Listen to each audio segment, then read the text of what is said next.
Hello everyone, Grim here.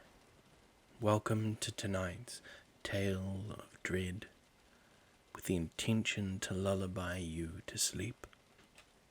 We will be going through several Skinwalker stories from the Reddit page r/Skinwalkers.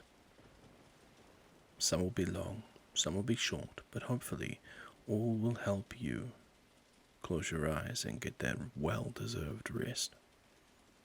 So do me a favor, like and subscribe. Lay your head down on your bed or couch, and let's start.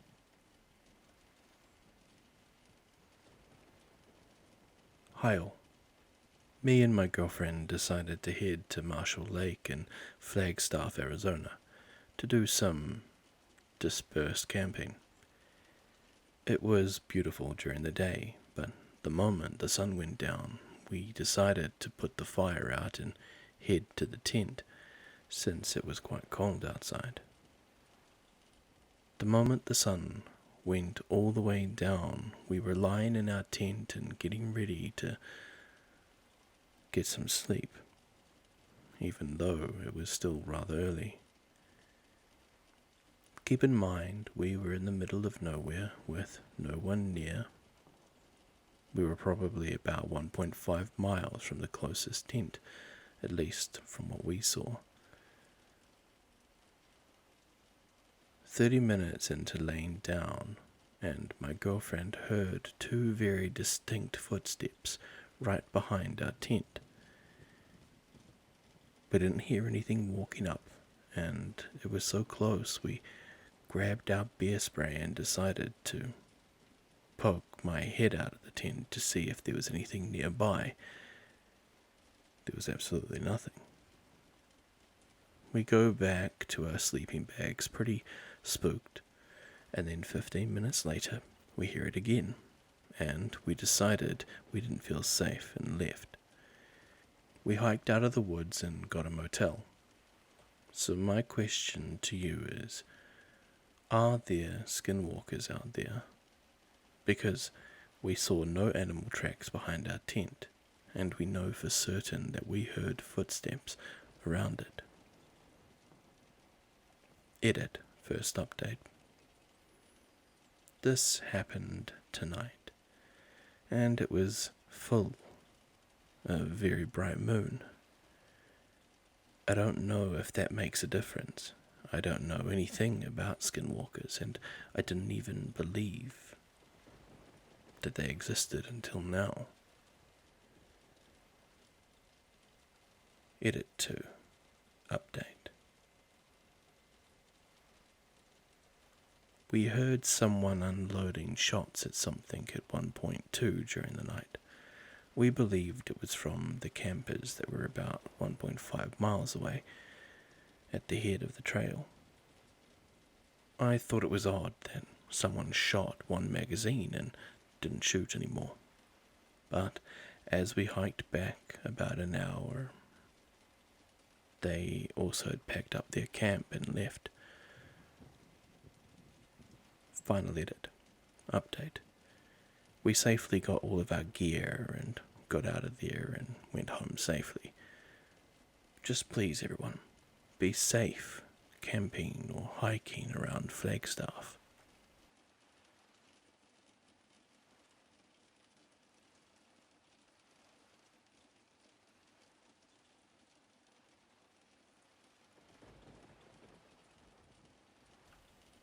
I go to school in Harrisonburg, Virginia, and in the summer of 2023, I was in my home late at night around 1 a.m. hanging out with my roommate at the time, and we were living in a 3-story home. We were in the kitchen on the second floor, and we suddenly hear a faint moaning. At first, we think it's the neighbors. We thought we heard them through the walls, but it starts to sound more like a baby crying, but not next door through the wall like we initially thought, but outside at our front door. We start to move towards the stairs to get a better listen, and whatever was out there seems to start doing scary things like banging on the door heavily like a dog or a big four-legged animal. We are freaked out and don't know what to do. We sit in the living room and this goes on for about 30 minutes. Then, after that time goes by, it's more on and off. But still, we can't go to sleep because of how freaked out we are, and the fact that I myself slept on the first floor. I was terrified and knew that there was no way that I'd be going down there to get my sleep. The noise kept going on, so we decided to call the non-emergency police number. It started back up heavily now, as if us being on the phone had somehow triggered it and it knew what was going on. We described the sounds it was making to the officer on the other side of the phone. And the person continues by asking, is the noise that I'm describing what they just heard in the background?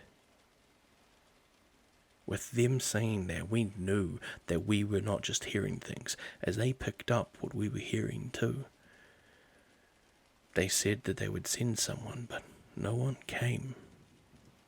So me and my roommate decided that we were fed up. I grabbed a kitchen knife, and so did he. We walked down the stairs, and it's still scratching and banging as we go down. I go down and get to the door, look through the peephole, and nothing was there. We go back upstairs, and it starts again, around 10 minutes, and after that it stops. I eventually go downstairs and peacefully end up going to bed. I wake up the next day and check outside. Nothing was there, no damage to the door, nothing at all. My roommate and I still think about it to this day, and we're both convinced it was a Skinwalker. What's your opinion? Does anyone have any thoughts on this? Was it a Skinwalker? A spirit? Maybe something else?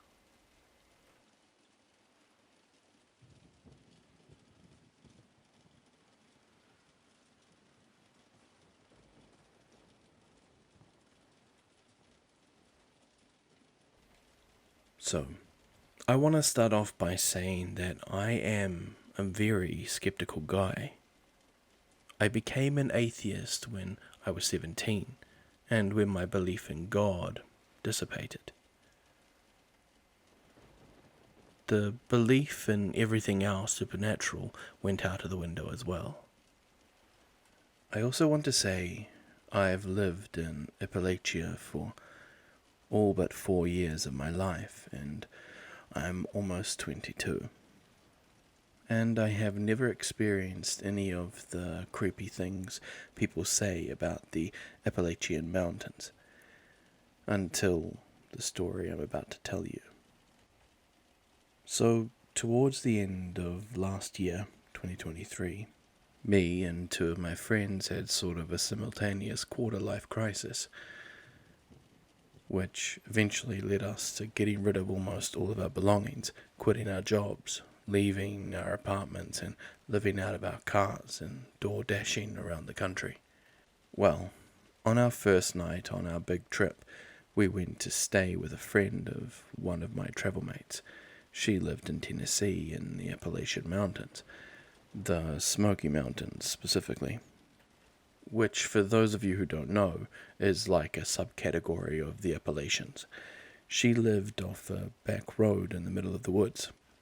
The first night we were there, she had told us that there were strange occurrences on the property. The house was haunted and there was something in the woods. She had told us that whatever is in the woods likes to hang out around her shed. She said that One night she was walking up to her porch when she got at the overwhelming feeling of being watched. Becoming fed up with whatever it was, she screamed something along the lines of, "Go the heck away." Into the woods, only for something to scream it right back at her. She claimed to have seen it one night from her kitchen window.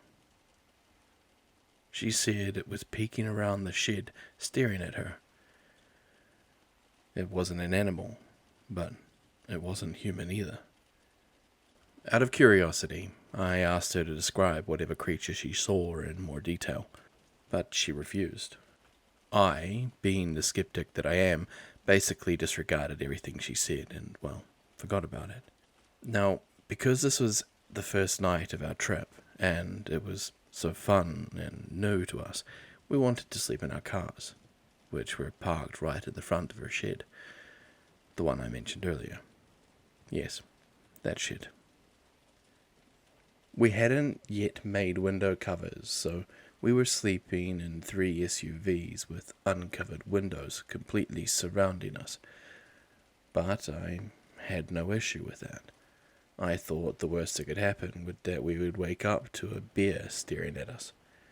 So I went to bed peacefully and woke up in the middle of the night, really needing to pee. I got half dressed, put on my shoes, left my car, walked to the edge of the woods, did my business, and then got back to my car and went back to sleep. I had not a single care in the world, no uneasy feeling, no feeling of being watched, nothing. The next night, I once again needed to wake up because I really needed to pee. So, just like I did the night before, I sat up in bed, put on my pants, got on my shoes, and reached for the door handle. But I couldn't do it.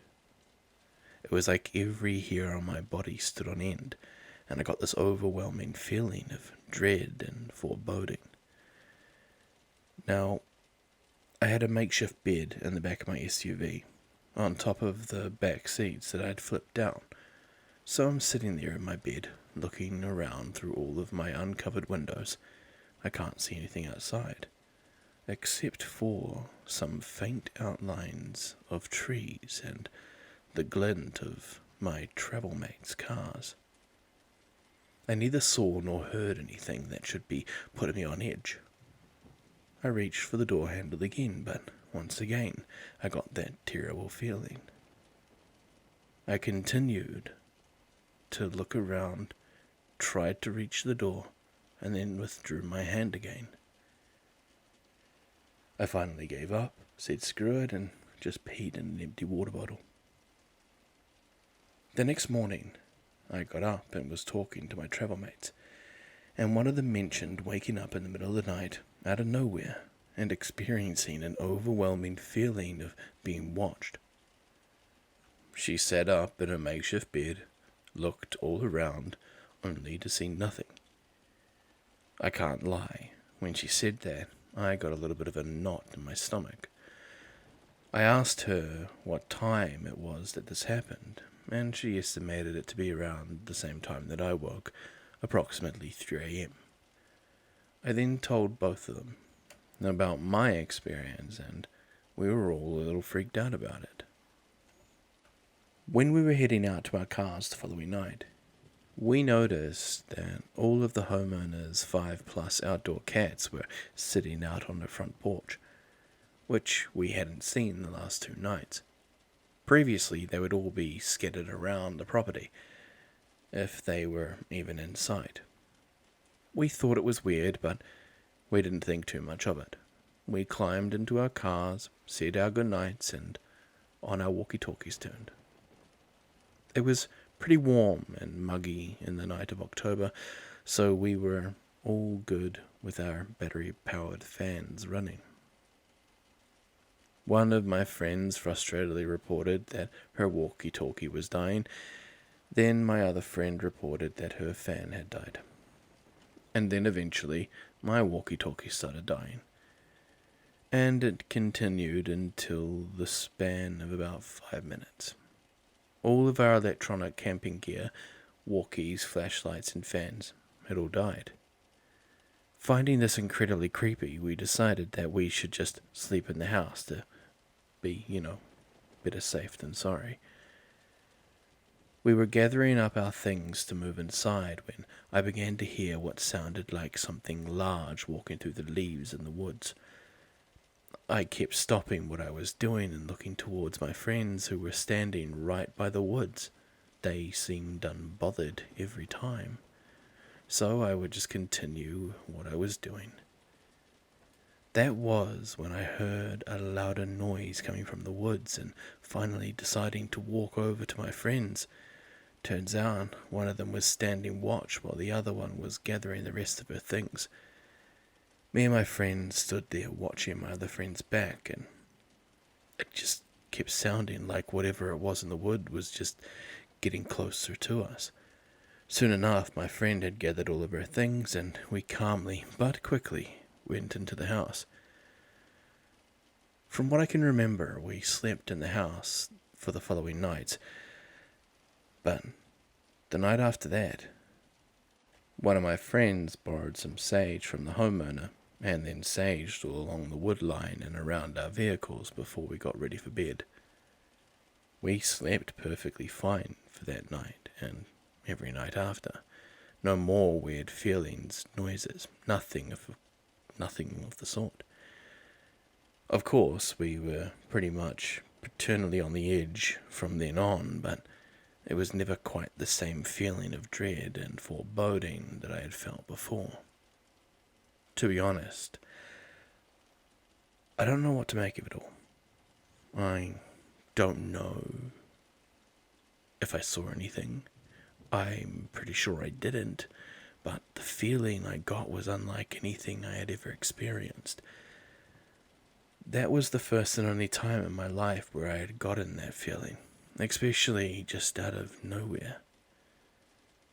I've told the story a few times now, and I've had people tell me that it was just a bear, but I don't think a bear would give me that sort of instinctual feeling of danger when I can't even hear or see it. And I'm fully aware that I may be biased now, but I've been lending a bit more credibility to the homeowner's stories after my experience. For those of you that are curious, no, we're not still on the trip. Unfortunately, the whole thing went downhill after a couple of months, and we are now integrated back into society. We are, however, all still friends, and no, we did not experience anything like this again, despite staying at several campgrounds in the middle of the woods and other parts of the southeast.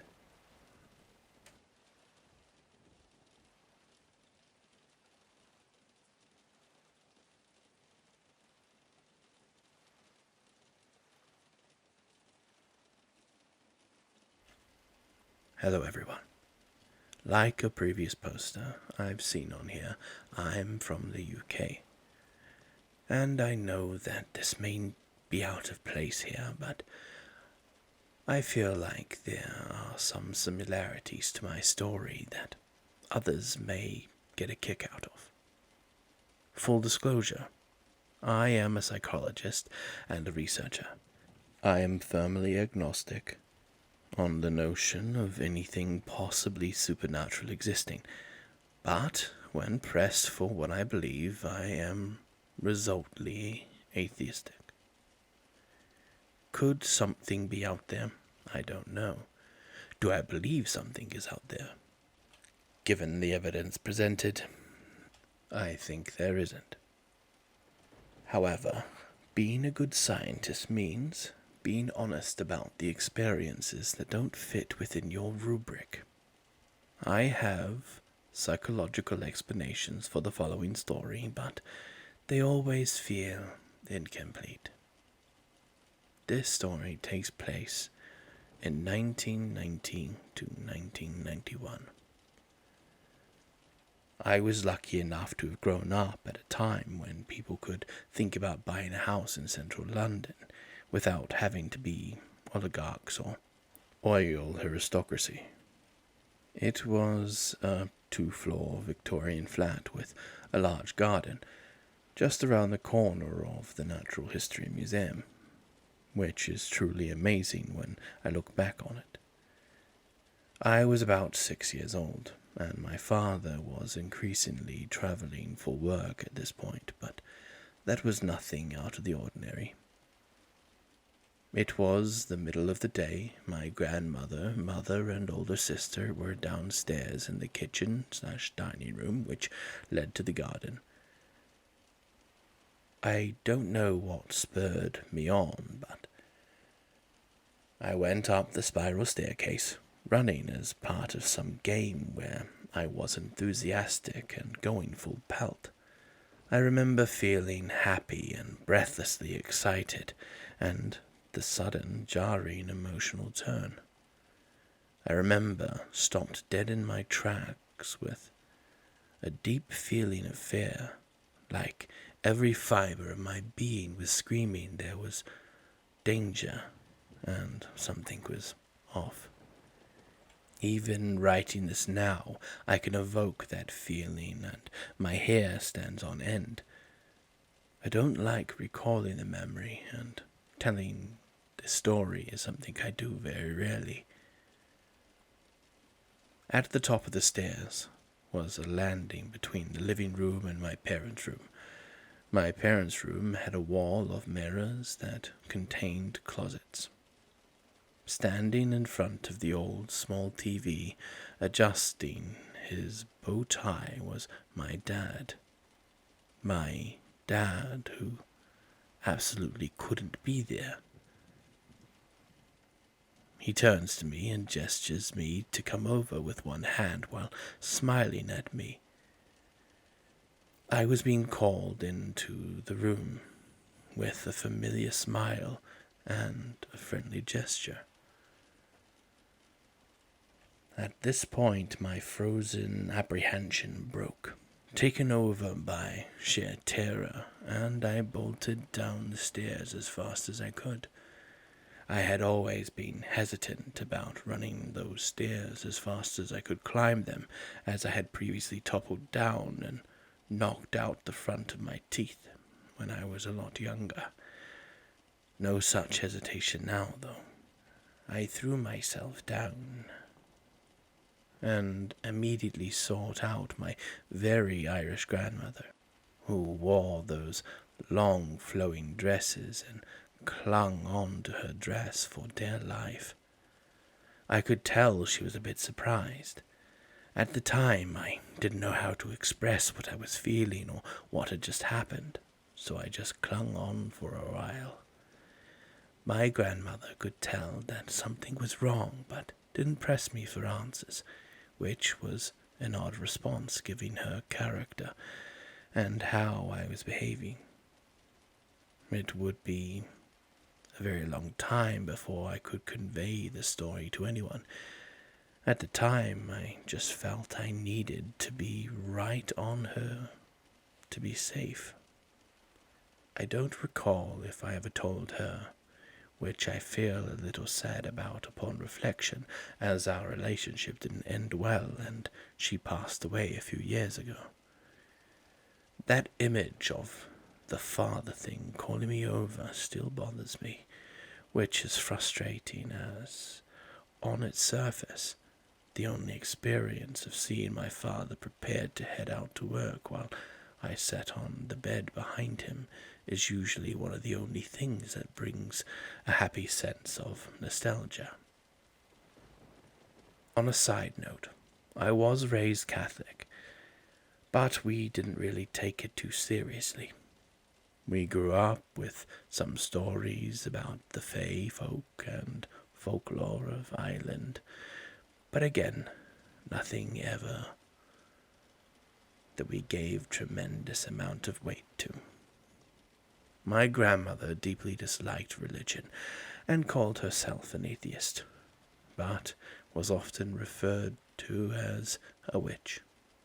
Partially a joke because she could be very domineering, but also because there was a belief amongst my family members that she had a habit of predicting the future and having a sixth sense about things.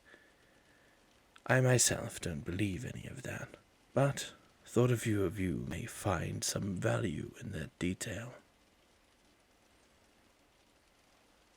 There is only one other story I have that borders on the otherworldly, but it is not one that is probably relevant here on this Reddit, and it doesn't really carry as much weight of dread as this one does.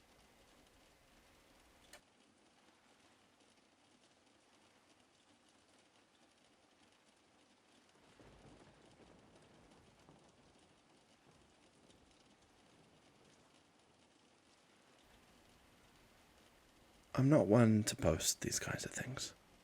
I mostly just have Reddit to look at bugs and read about roommate drama. But I had an experience in the woods one night almost 10 years ago that got brought up recently, and I thought I'd share it here. I, 16 at the time, snuck out of the house to go smoke some weed in Lynn MA Woods at about 3 a.m. It's not a huge sector of woods, just a wee reservation smack dab in the middle of Boston suburbs, surrounding the local reservoir. I got into the entrance of the trail, parked my car, and made my way to the campsites, about a 5-minute walk from where I left my vehicle. The reason we go there is it's a place that has several fire pits that are available, and it is just a popular smoking area for teenagers, and at the time I was one of them. I set up to draw by the fire I had made and began rolling a joint.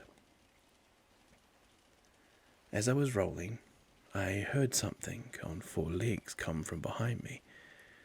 I didn't sweat that much because where I was from, the worst it could probably be was maybe a coyote.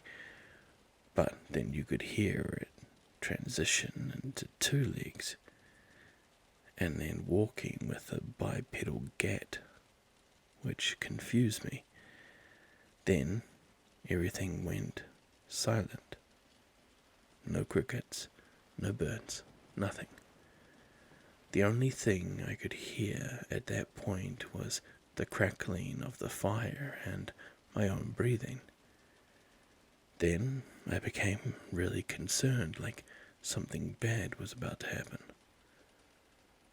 I call out, thinking maybe it's just a homeless dude, working up the courage to ask me for some food or some money, since it was the city after all. I say hello and ask if anyone's there. Silence, still for about a minute. Everything's telling me to run, but I stay because I thought if it was an animal trying to hunt me, then I should stand my ground and make myself appear not to be worth the risk. Then, whatever it was, it talked. It sounded almost like a parrot mimicking its owner's voice, and it asked to bum a light. "Can I bum a light?" it said. At first I'm relieved because at least I know it's not an animal, but the way it spoke was truly uncanny. I said, "Sure, but you have to come where I can see you. You're giving me the creeps, dude." And then it asked the same thing again and again. "Can I bum a light? Can I bum a light? Can I bum a light?" 3 times. At this point, I was really freaked, and I knew something was wrong. Then I told it to fuck off and find someone else to ask if he was going to be creepy about it. Then it suddenly ran off on all 4s. I could hear all 4 feet hitting the ground as it ran away. The crickets came back, the night birds started chirping again, and the air even felt warmer. That feeling of dread washed over me, and I knew I had to bloody book it. I calmly pack all of my stuff back up, put out the fire and make my way down the trail to my car. I wanted to run, but a part of me still believed it was just a dude trying to get creepy with a 16-year-old. And if I played it cool and acted like I wasn't scared, maybe he would back off. My mother always taught me to make a scene in that scenario, and I was prepared to knife whatever came at me. I also thought maybe if it was an animal, I wouldn't trigger its hunting instinct if I just walked instead of ran. But man, every hair on the back of my neck was standing up. That feeling of being watched is definitely real. I finally see my car about 200 feet ahead of me. I feel safe again, but I'm still on alert. I feel secure enough to look behind me, and sure enough, maybe 40 feet behind me is a male deer on its hind legs in the middle of the trail. I bloody freak. I've never heard of a skinwalker. Never believed in anything like that. Not at the time. I never even knew what they were. But I knew something about that image was seriously wrong, and I lost my composure, and I booked it towards my car. I made it back, no problem, and drove off before I could even turn the headlights on. To this day, I'm 24, about to turn 25, and I have never been back to those woods, or really any other wood for that matter. I am deathly afraid of nature now, which sucks. The very idea of spending a night in them makes me feel so anxious I feel nauseous. It wasn't until years later when I fell into YouTube's rabbit hole in college, when you just picked up a video that was suggested in your recommended page and let it play to take you wherever, that I stumbled on a video that described skinwalkers and alleged experiences people had had with them in the woods, that I truly began to understand what I may have encountered that night. This stuff is real, man. I don't know if they're as aggressive or dangerous as people make them out to be in their stories that I've seen online, because in my experience it seemed to be more curious, and then it seemed to back off when I confronted it, still thinking it was just a creepy dude looking to score. But to this day, thinking about it makes me shudder, and I get a pit in my stomach. Anyway, I'd love to hear your thoughts about this. I'd love to have this debunked even. I love those woods and sort of want to just think it was a weird situation or a crazy dude, but I've heard some weird and very similar stories from the locals about those woods, and now I just don't know what to think. Hey everyone, Grim here. Just dropping in because I want to share one of the comments from that last story. I think it's quite interesting, and it did give me a little bit of goosebumps. It's not very long, so. I had a similar experience back during lockdown. Biking through a local trail at like 3 a.m. I stopped to have a smoke break. It was a very open area. I turned off my lights to watch the stars and the quiet, and as soon as I lit my lighter, I hear, "Hey, can I get a light?" from behind me just outside of the clearing. I turned around with lighter still lit and caught the outline of a figure and the reflection of something large like glasses on their face. The guy asked, "Can I get a light?" again before saying, "Hey, what's your name?" Me wanting to see where the heck they came from and who they were, I reached my flashlight on the bike. When he said it again, "Hey, what's your name?" And for some reason, that finally freaked me out enough that I grabbed my flashlight, turned it on, and nothing. Not a thing was anywhere in sight. I got on the bike and got the heck out of those woods, and generally I try not to think about what happened beyond just thinking up rational explanations. I did not feel anything threatening until I went for the flashlight. I've been stalked by a pack of coyotes before. I could see or hear them, but I could feel something was off. This was different. This was calculating and smart. It stayed just far enough that I couldn't see it well and gave me a sense of security, but just close enough to still be potentially a threat. It was intentionally disarming, and that is the part that scares me the most. Later on, I found out about old tales, things about spirits asking for your name in the woods at night, who would possess you if you gave it to them. That made this experience even more unsettling, though still, that hasn't stopped me from doing stupid stuff like that again, but now I am way more cautious when I do things late at night.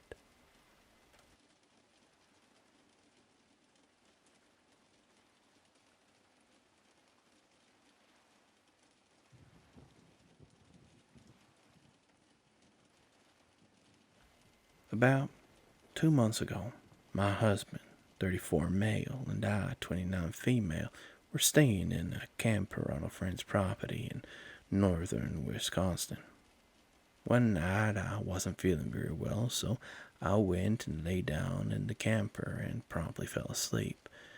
A few hours later, around 3 a.m., I suddenly woke up and bolted out the door and started projectile vomiting outside the window. My husband called out and asked if I was okay. I managed to say yeah in between rounds. When I finally finished and felt like I was okay, I got back in and lay down. Spit a few more times to get rid of the taste, and just as I looked up, there was a face about 3 feet in front of me in darkness. It stared at me, and I had it. I was petrified. I couldn't move, but I was also afraid to take my eyes off it. I slowly started to move my head up, down, side to side, trying to get a better angle or closer look, and as I did, it also began to mimic my movements. There we were, in the darkness of the forest, bobbing up and down, back and forth, slowly leaning closer and closer to one another as we were trying to figure each other out. I stared straight into its cold, hollow eyes. I couldn't look away in fear what would happen if I did. It stared back at me, almost as if it didn't know what I was either.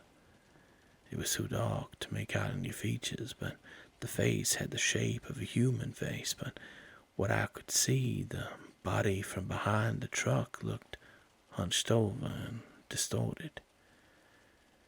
We stayed that way for what felt like forever until I finally managed to call out to my husband. He responded. I told him that there was something here. I said it with only a slightly raised voice. He asked me what. I couldn't tell him. I said it was some sort of animal and that I was afraid to move. I told him it was just watching me. I whispered almost to myself. He opened the door of the camper and looked out into the darkness.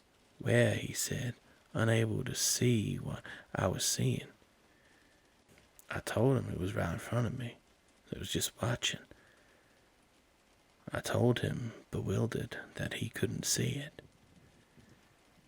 He grabbed a flashlight and shined it in front of me, and it was gone. There was nothing there. I never saw it leave. I kept its cold, dead gaze the whole time. How could it just not be there?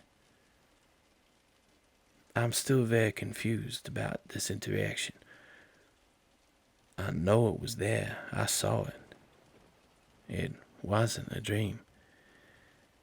And I know I wasn't hallucinating. Can anybody tell me what they think I was seeing?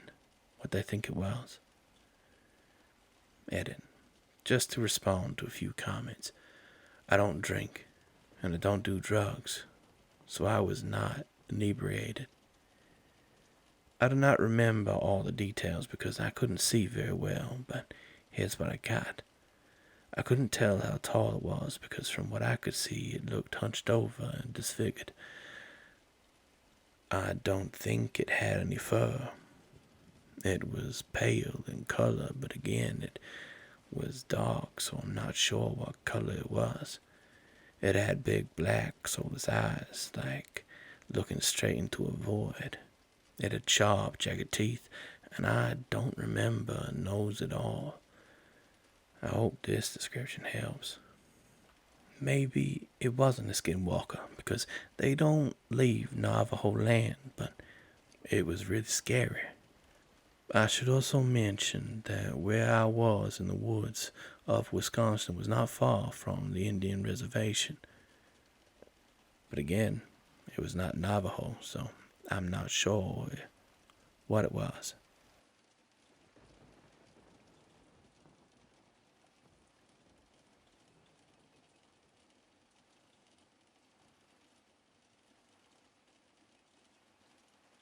Back in 2021, a friend and I were splitting the rent of a tiny farmhouse in the middle of nowhere in New Mexico while we were working.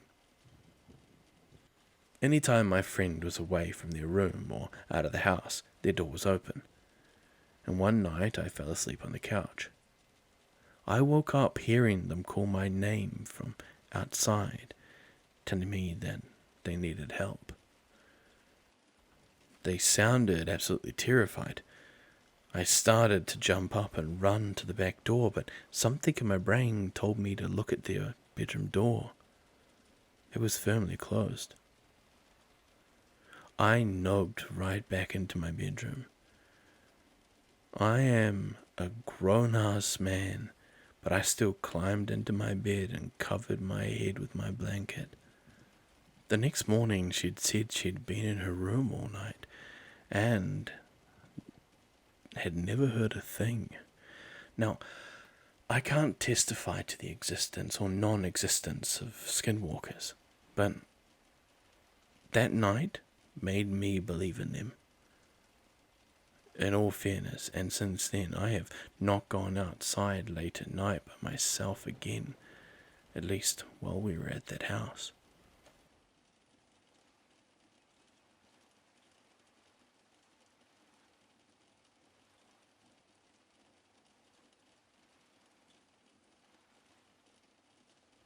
First time poster in this sub.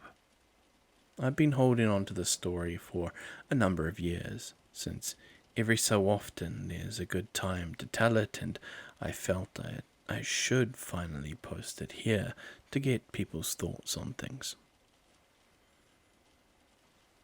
I'd like to apologize in advance, as I like to think I'm a decent storyteller in person, but in all honesty, I'm pretty lackluster and long-winded when it comes to putting things into text. Also, as I write about later, I try to use animal noises to describe some sounds. Take them with a grain of salt, as even I know it's not the exact thing I heard, but the closest sound I can relate to it to describe it with is what I go with.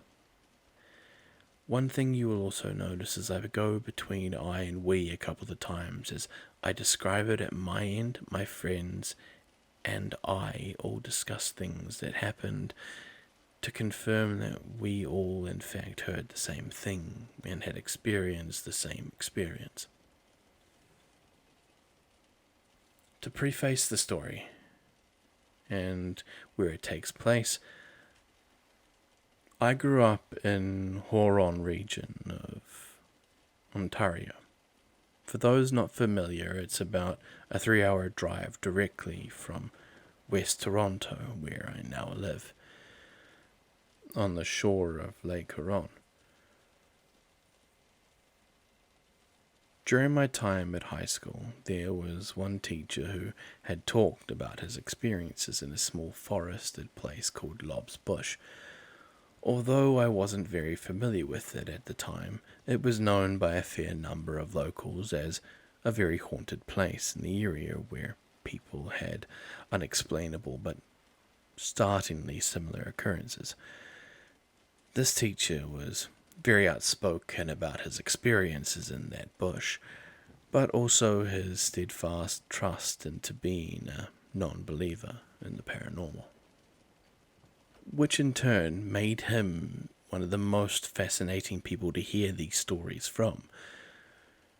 He always ended his stories or answers questions with a, "I don't believe it, can't explain it, I'm just telling you what happened." A few years later, in the winter of 2017, both after having him as my teacher in high school and having since moved away to attend my first year of university, I came back to my hometown for a winter break to spend some time with my family and catch up with my friend group. For anyone familiar with small town experiences, our favorite activity was the old age classic of buying a terrible number of cheap reservation cigarettes, hoping on one of our friends' terribly run-down, beat-up cars, and then smoking, chatting, and playing the worst music ever conceived until either the smokes or the gas tank runs out. We were all hovering around 16 or 18 years old, so this was just the most fun, degenerate things that we could do.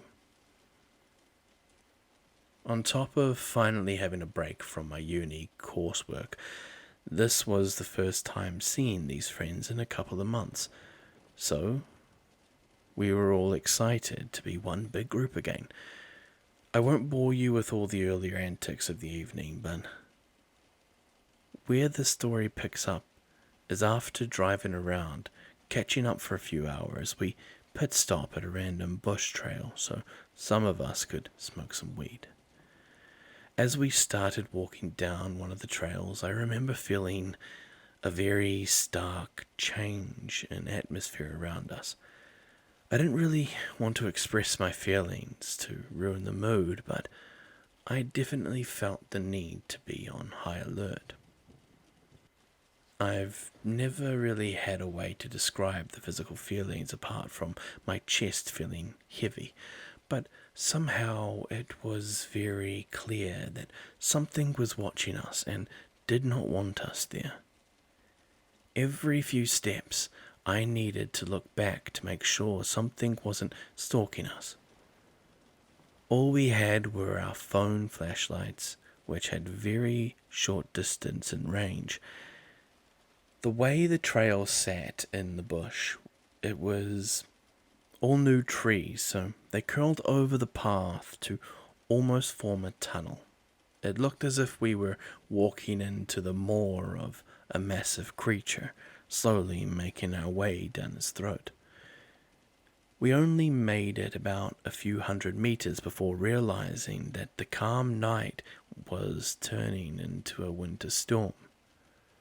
We all agreed to go back to the car and would start making our way home before it got any worse. By the time we made it back to the car, the trees were swinging wildly, and the wind and the snow made it hard to see the next couple of feet in front of us. Once we made it to the car, we started to drive back to the closest town so as to stay at a friend's place to wait out the storm. While driving, the weather continued getting worse until the snow had practically blinded us while going around a notable halfway turn. We found out that our estimate on how far to turn the car wasn't enough, and felt the car's momentum stall and slide sideways into a ditch. After a short period of us hurling claims of backseat driving and general frustrations, we ended up staying in the ditch for about 5 hours before being rescued by the local police and then driven the rest of the way into our town. During our time in the ditch, I talked about how I felt walking in the woods. We all agreed with the feeling of knowing we shouldn't have been there, and none of us spoke up until now. Only after that did our friend in the driver's seat, and the only one familiar with these particular back roads, inform us that we were in fact walking through Lob's Bush. Fast forward some time, I believe my second semester reading week. I'm back home with my friends and back to our old antics. After a particularly good night of catching up, we decided to revisit Lob's Bush, as none of us had been there since getting caught in the ditch. And the weather was already warm this month with far less snow. I remember feeling almost excited to go back. Rather than dark, impenetrable clouds and snow, tonight the moon was out and barely needed flashlights to see where we were going.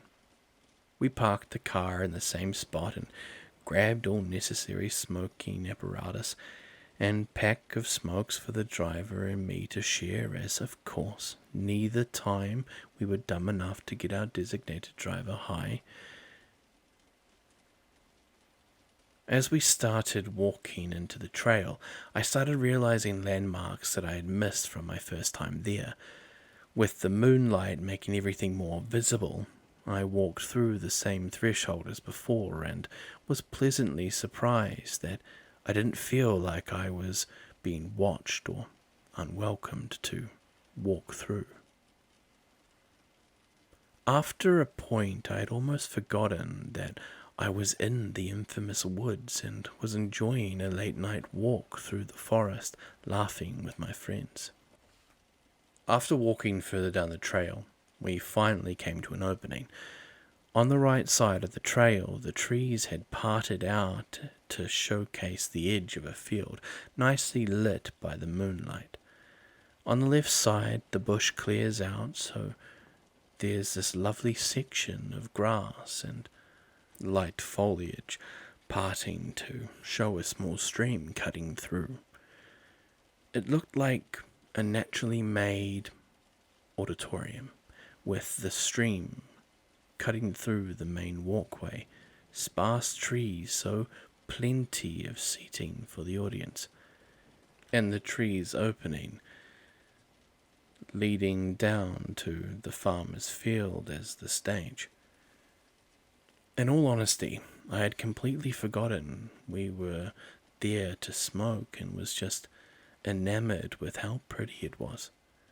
As we found a spot to stop and ready our lights to smoke, one friend had the bright idea to exclaim, "Yo, I've got a Roman candle."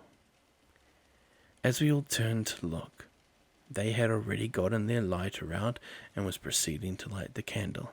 Again, we were late teens, we were idiots. She proceeded to point the candle towards the big clearing to the field, every once in a while moving it around so it's not all shooting at the same spot. Going higher and higher into the air, she finally points it in the opposite direction towards the wood. With surprising accuracy, none of the shots actually hit anything before going out until finally one hits a tree near the stream and spirals into the woods where we can't see it. Within no more than a second's time, this blood-curdling scream comes from the exact place the Roman candle bounced into the woods beyond our view. We all completely froze, unsure of what to make of it, as the scream continued on for worrisome amount of time. I can only describe it as a cross between a deeper version of a howler monkey's roar and an ear-ringing whine like an elk, going higher in pitch as it kept screaming. I remember my ears vibrating from how loud it was. I wanted to cover them, but we were all frozen in place from it. Finally, one of us snapped into reality and yelled, "Run!" and bolted off towards the farmer's field. We all in turn started running away from the ongoing scream. From within the woods, as we were running, the scream finally stopped after about 10 seconds of consistent noise. There was no breath or change in the scream apart from the pitch. It was able to yell at that volume for longer than I've heard any animal do. Before we could even think, we heard a heavy rustling in the woods as whatever it was took a deep inhale and screamed again. The inhale was just as terrifying, sounding like an alligator's bellow mixed with a hyena's laugh. I know both sounds I'm describing are far from exhaling, but I could tell it was a guttural, full-chested and predatory inhale before screaming again, unlike the first scream that almost sounded reactionary, surprised by the Roman candle almost hitting it. This was clearly an angry roar. Whatever it was really bloody big, with lungs to prove it. And now, moving towards us, it was even louder, and what I could only assume was now pointed towards us. Even though we were all heavy smokers at the time, we all ran as fast as we possibly could without looking back, absolutely terrified from the second continuous roar that was now gaining on us. After about 15 seconds, the scream stopped abruptly. It took us a second to realize the noise was gone. We turned around to see that we had made it out of the woods and into the field. We only looked back briefly to see we had about 50 to 100 meters between us and the edge of the bush. Even before we could really think straight, we shakenly agreed to make our way to the closest road and head our way back to the vehicles in the front of the bush. Try at least to find where we parked. It was only once we got to the road and caught our smoked-out breath did one of us finally ask if we all heard and felt that. We all looked briefly, but were too on edge to actually converse. About 20 minutes later, we finally made it back to the road, then we had our car in sight. We all started to calm down as we had some time to process and let the adrenaline wear off. We unlocked the car, got into our respective seats with our bags. None of us had at the time to take them off before the first scream happened. As the driver finally turned the car on and the headlights flooded the wood in front of us, the front passenger screamed, "Drive, drive, drive." The driver, without looking, cranked the car into reverse and turned around, back out quickly, and we were down the back road as fast as he could beside the bush. The friend who screamed started to freak out over and over again. I was sitting directly behind him with my hand on his shoulder from the back seat. As we tried to ask what was wrong, I was looking over my shoulder into the woods. I genuinely felt like time had slowed down as I looked over, with the same feeling of something watching me like my first time in the woods. As the trees passed by, I could clearly make out 2 fully opened eyes reflecting back at me. I could clearly make out 2 reflective circles. I was completely frozen and couldn't look away. I couldn't tell if the eyes were locked on me or the whole vehicle, or even what the light they were reflecting off was as we were driving beside the woods. They were clearly further back into the woods by a couple of meters, so I couldn't make out how tall it was, but I could very easily see that they were attached to the head of a much larger and taller creature, much taller and larger than a human. I completely forgot about comforting the passenger in the front of me. Instead, I tried to turn to see it for longer through the back window as we kept driving, but had completely lost the visual.